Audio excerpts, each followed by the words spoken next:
இந்த கதையில தன்னுடைய சிறு வயதில தன்னுடைய தந்தையின் கையை இழந்துடுறாரு. அவர் கையை இழந்ததுனால, அந்த பையனுக்கு ஏற்படுற அந்த கஷ்டங்களும், அவன் பள்ளிக்கூடத்த விட்டு நிற்கிற மாரி ஒரு சூழ்நிலை வந்துருது.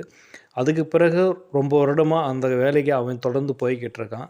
அதுக்கு காரணமான அந்த மனிதர்கள அவனால ஒண்ணும் செய்ய முடியல. அதுக்கு பதிலா அந்த அவனுடைய அப்பா கைக்கு போனதுனால, அவன் கடைசியில என்ன செய்றான் அப்படிங்கிறது தான் இந்த கதை.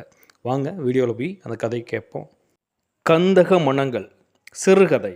ஆசிரியர் சுப்புராஜா. வெளிவந்த வருடம் 1995. சிவகாசி. அடுத்த வருடத்திற்கான காலாண்டு டைரி. சாம்பிள் தயாரிப்பில் கம்பெனிகள் போட்டி போட்டு கொண்டிருந்தன. மாரிமுத்து தனது 7வது வயதிலேயே கம்பெனிக்கு வந்துவிட்டார். அவருக்கு இன்னமும் நன்றாக நினைவிருந்தது. அப்பொழுது 4ஆம் வகுப்பு படித்து கொண்டிருந்தான் மாரி. அவன் அப்பா அந்த காலாண்டர் கம்பெனியில் காலாண்டருக்கு மேலும் கீழும் பின் அடிப்பார். காலாண்டர் சீசன் போக மற்ற நேரங்களில் ஆப்செட் மெஷினில் நிற்பார். ராட்சசத்தனமாய் கொடக் கொடக்கென்று பீடிக்கான மட்டை லேபிளே ரீம் கணக்கில் அடித்து தள்ளும் மெஷின். அச்சடித்த லேபிள்களை அதுவே வெளியில் தள்ளி சேர்க்கும். சேர சேர எடுத்து தட்டி பக்கவாட்டில் பலகை மேல் அடுக்குவதுதான் அவர் வேலை. அன்று ஸ்கூலிலிருந்து திரும்பி வீட்டு பாடம் படித்து கொண்டிருந்தான் மாரி. அவன் அக்கா அஞ்சலை ஒரு பக்கம் உட்கார்ந்து எழுதி கொண்டிருந்தாள். அப்பா கம்பெனியில் வேலை செய்யும் பச்சையப்பன் தான் வியக்க விறுவிறுக்க சைக்கிளில் வந்து இறங்கி அந்த இடி செய்தியை இறக்கினான். கட்டிங் மெஷினில் ஆள் வராததால் முதலாளி அப்பாவை அதில் போட்டிருக்கிறார். அது வழக்கமான ஒன்றுதான். ஆள் வராத செக்ஷனுக்கு மாற்றுவது சகஜமான ஒன்று. அச்சான சாம்பிள் டைரியை 3 பக்கம் ட்ரிம் செய்து கொண்டிருந்த வேளையில், ஒரு கொத்தை உள்ளே தள்ளி அடுக்கி கொண்டிருந்த வேளையில் கத்தி இறங்கிவிட்டது. அவர் அதை எதிர்பார்க்காததால் சமாளிப்பதற்குள் மணிக்கட்டிற்கு மேல் 2 கைகளிலும் சரியாய் இறங்கி கண்ணிமைக்கும் நேரத்தில் துண்டாக்கிவிட ஆஸ்பத்திரிக்கு தூக்கி கொண்டு ஓடியிருக்கிறார்கள். அம்மா பதறிக்கொண்டு பிள்ளைகளே இருங்க வந்துடுறேன் என்று பச்சையப்பனியுடன் ஓடினாள். இரவு 11 மணிக்கு தான் அம்மா வந்து சேர்ந்தாள்.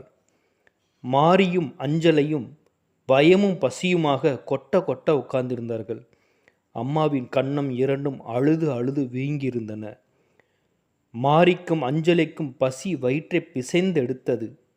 அம்மா பசிக்குதுமா என்ற அஞ்சலையை ஒரு பார்வை திரும்பி பார்த்தாள். அம்மா கண்களில் பொலபொலவென்று கண்ணீர் கொட்ட மாரிதான் கேட்டான், அம்மா அப்பாவுக்கு 2 கையுமே போச்சா? ஓவென்று பெருங்குரல் எடுத்து அலறியவள் ஓய 1/2 மணி நேரம் ஆயிற்று. பக்கத்து வீட்டு செண்பகம் அதட்டலும் ஆறுதலுமாய் அம்மாவை அடக்கினாள். ஏ புள்ள, நடந்தது நடந்து போச்சு, ஆவற காரியத்தை பாரு. பிள்ளைங்க சாப்பிட்டாச்சா? இல்லை. அவளே போய் வட்டியில் இருந்த சோற்றை தண்ணீர் விட்டு பிசைந்தாள். மாரிக்கும் அஞ்சலிக்குமாய் உருட்டி உருட்டி போட்டாள். ஆயிற்று. முழுவதுமாய் தேர 2 மாதம் ஆகிவிட்டது. அதற்குள் அம்மா பட்டபாடு கொஞ்சம் நஞ்சமுன்னு ஊர் முழுக்க 5ம் 10மாய் கடன் வாங்கியே காலத்தை ஓட்டினாள். மதுரைக்கு அப்பாவை அழைத்து சென்று திரும்ப வந்தாள். செயற்கை கை பொருத்தினாலும் பெரிய அளவுக்கு எந்த வேலையும் ஒன்றும் செய்ய முடியாதாம். இடி விழுந்தது போலானது அவளுக்கு. அன்று அஞ்சலை மட்டும் ஸ்கூலுக்கு போயிருந்தாள். மாரி பொன்வண்டு ஒன்றை நூலில் கட்டி பறக்க விட்டு இழுத்து கொண்டிருந்தான். ஏங்க, ஒரு முறை போய் முதலாளியை பார்த்துட்டு வரக்கூடாதா? அம்மா இழுக்க. அப்பா பார்த்து என்ன பிரயோஜனம் என்றார். ஒரு முறை பார்த்துட்டு வாங்க. மாரியும் கிளம்பினார். வழி நெடுக பேசாமலே வந்தார் அப்பா. மாரி வேடிக்கை பார்த்து கொண்டே வந்தான். அவன் வயதை ஒத்த பையன் ஒருவன் அச்சடித்த தீப்பெட்டி லேபிள்களை ஒரு இரும்பு வண்டியில் வைத்து இழுத்து போனான். அதை பார்த்தவன் நிமிர்ந்து அப்பாவை பார்த்தான். அதுவரை அவனை பார்த்து கொண்டே வந்தவர் சட்டென வேறுபுறம் பார்வையை திருப்பி கொண்டார். அப்பாவை பார்த்த கம்பெனி செக்யூரிட்டி, வாயா, என்ன திடீர்னு என. முதலாளியை பார்க்கணும் என்றார். மாரியை மேலும் கீழும் பார்த்தா செக்யூரிட்டி.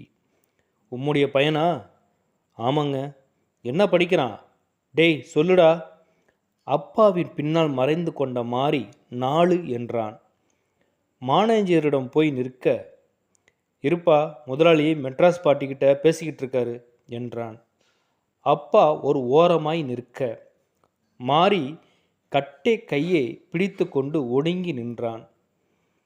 முதலாளி அறையிலிருந்து அந்த மெட்ராஸ் பார்ட்டி இன்னமும் வெளியே வரவே இல்லை.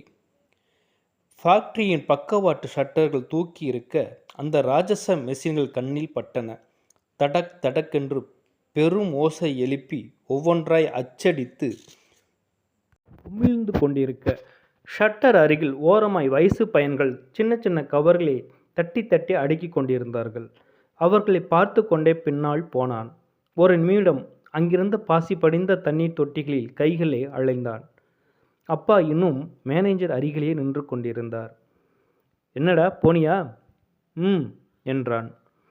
கதவை திறந்து கொண்டு 2 சேட்டுகள் வெளிவர பின்னால் அவர் வந்தார்.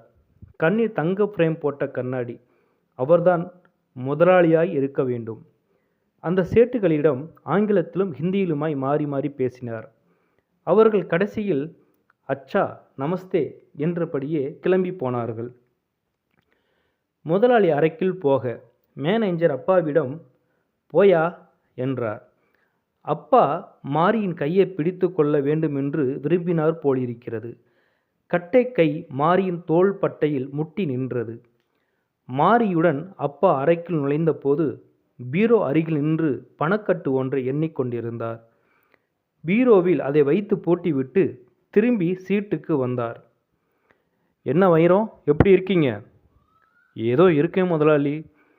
என்ன திடீர்னு ஃபேக்ட்ரி பக்கம் வந்திருக்கீங்க? போன வாரமே முதலாளி வர சொன்னீங்களாம். காய்ச்சலில் வராமல் இருந்தேன். இன்னைக்கு தான் பையனை துணைக்கு அழைச்சிட்டு வந்தேன். வர சொன்னேன். அட்வான்ஸ் இருக்கேயா கம்பெனியில்? அதான் வர வேண்டிய பணத்துக்கெல்லாம் விபத்துக்கு முன்னாடியே கையெழுத்து போட்டு கொடுத்துட்டேனே முதலாளி. போட்டு கொடுத்தீரு, என்ன செய்ய? அதையும் தாண்டி கணக்கு நிற்குதே. அழைப்பு பொத்தானை அழுத்தினார். மேனேஜர் ஓடி வந்தார். கணக்கை கூப்பிடியா? கணக்கு உள்ளே வந்தார். என்ன முதலாளி, வைரம் பாக்கி என்ன? அவரு பிஎஃப் கிராஜுவேட்டி எல்லாம் கழிச்சும் 24,000 நிற்குது முதலாளி. சரி சரி போம்.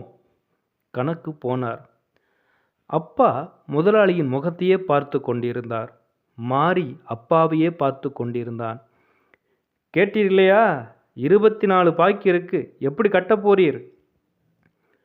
நான் என்ன முதலாளி பண்ணட்டும், ரொம்ப கஷ்டப்படுதேன், கஞ்சிக்கே கஷ்டமாக இருக்குது. இம்புட்டு பணத்தைக்கு நான் எங்கே போவேன்?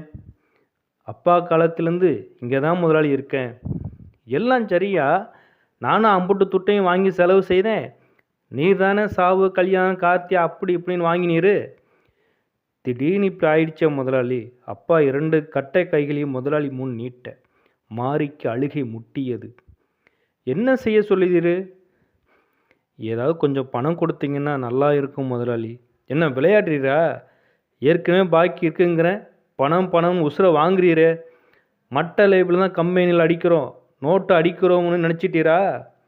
நான் வேறு எங்கே முதலாளி போவேன்? பையன் என்ன படிக்கான்? 4 முதலாளி.